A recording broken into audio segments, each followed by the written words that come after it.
You have to be willing to accept pain and being hurt and being rejected. And a lot of people, particularly in the world today, they're deathly afraid of any kind of wound, of any kind of hurt. So they protect themselves. If I don't go out in the world, if I don't date people, if I protect myself, then I'm never going to feel hurt. I'm never going to feel rejected. And you want the opposite thing. To be rejected is okay. It's a good thing in life. It teaches you something. I tell people, if you've been rejected, if you've been hurt, on to the next person. Just go on, find somebody else. Don't internalize it.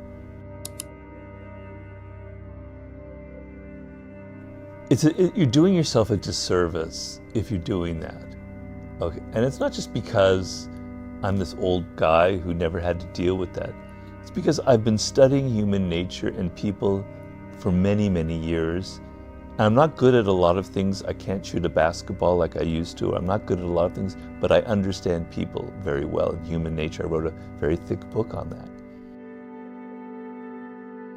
And your ability to understand people, not virtually, but in the flesh, eye contact, being able to be in front of them, to talk to them, not through a screen, but actually there, to actually have to be funny, to actually have to communicate, to actually have to say something interesting, to actually have to express interest in their world.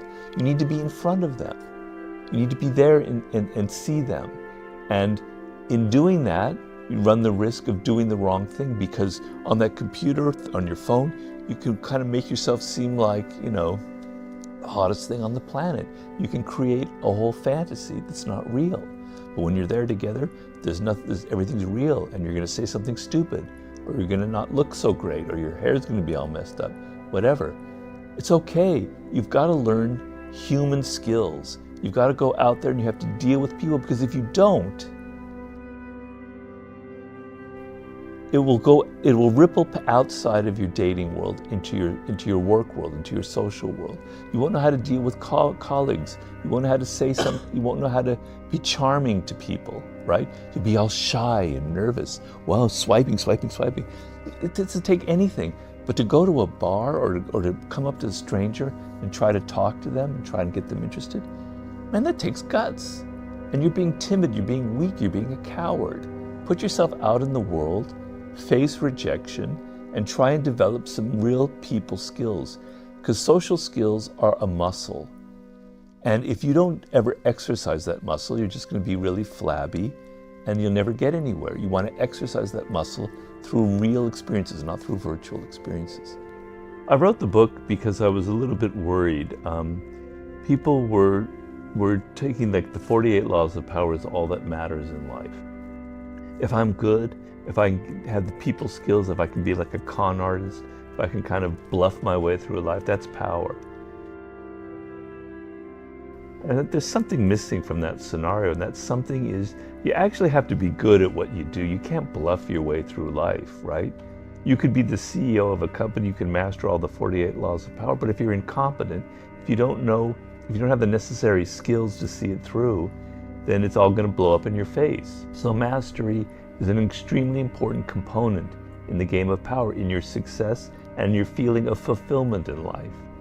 And basically what mastery is essentially using the human brain, this immense organ, this gift that you have been given, the most powerful instrument that we know in the universe, the billions of neurons that are there, the connections, it's immensely powerful. Mastery is using that brain that you were gifted with to the maximum effect that it has, to reach a level of not just creativity, but to have an intuitive feel for exactly what's going to come next. So if you're a soccer player, you know exactly, like Pele did, or Messi, exactly where the players are going to be. You can anticipate them with a great pass, or like a great basketball player. You're a chess master. The chessboard is in your head. You have seen 15 moves in advance, whereas the other person's only seeing a couple of moves in advance. You're a pianist, and the piano is so deeply inside of you that you don't have to even look at your fingers. It just flows out of you. That is mastery. It's an intuitive feel for the instrument that you are using. And to tell you the truth, it is the most joyous experience a human being can have. But what interested me in the story of Freddie Roach was, and I met him and I got to know him very well, is he was not a great boxer. He was not a master boxer. He was a journeyman, right? You know, he took a lot of punches. His record was good, but wasn't great. He was not bad, but he was maybe a mediocre boxer. And his career is over at an early age. He took too many punches. I don't know exactly how old, early 30s.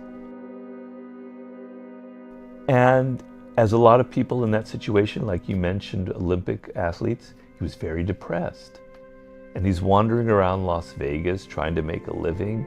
And he's doing telemarketing, you know, and he's like reaching the bottom there. You know, he's I don't know if he's suicidal, but he's close to it. And then he wanders into a gym and he starts sort of seeing some boxers training there, and he starts helping one of them. And I mentioned that moment where Joost Elfer said, "Robert, do you have any ideas for books?" And suddenly, whoa, yeah.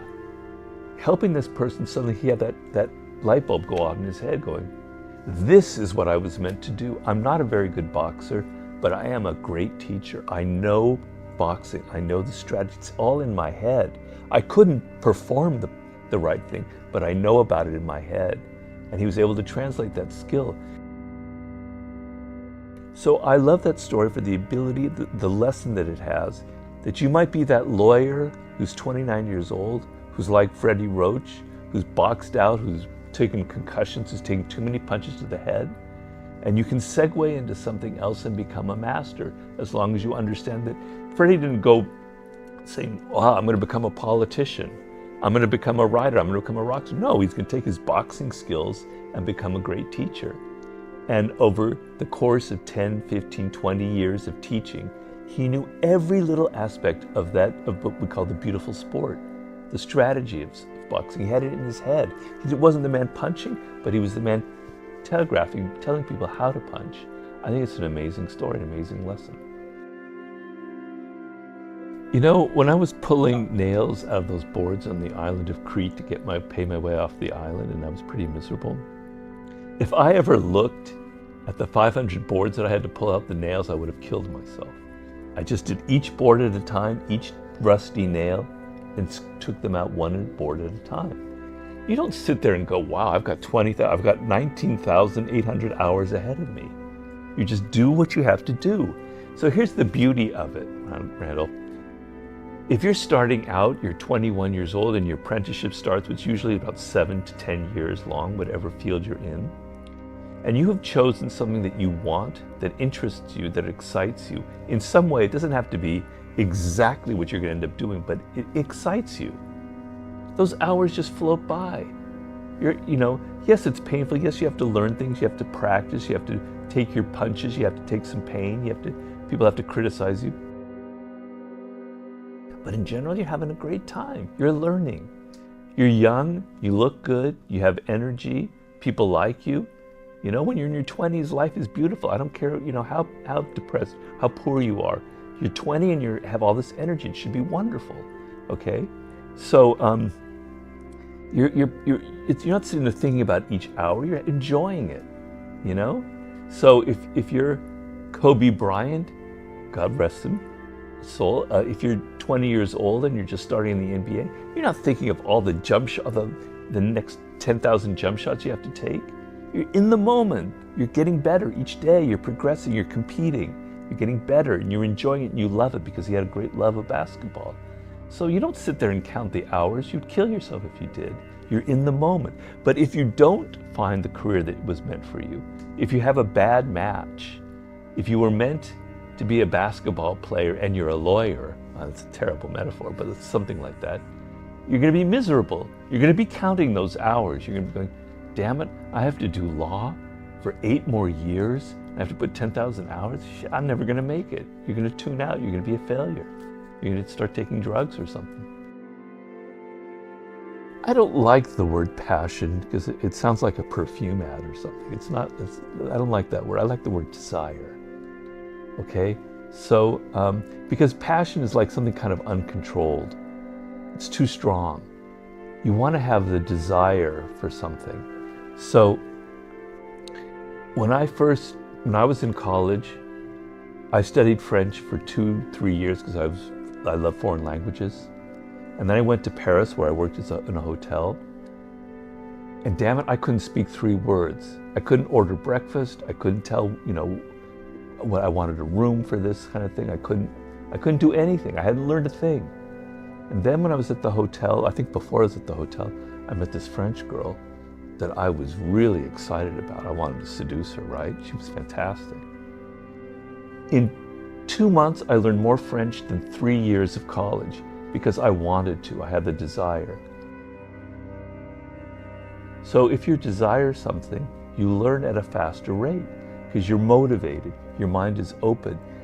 When you don't want to learn something, you're 26 and you have to study algebra, you're never going to learn because you don't want to. You're tuning it out. You're not focused. But if you're focused on something and you desire it, your mind just is absorbing it at a much faster rate. So desire is the key to learning in anything.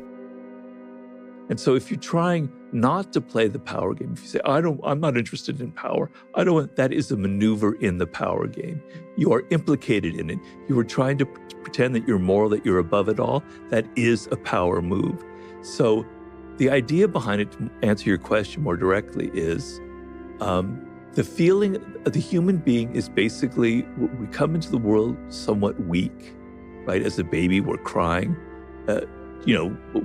Unlike any other animal, we spend an incredibly long period being dependent, right? So powerlessness, feeling that we have no control over the world, is very built into our nervous system, right?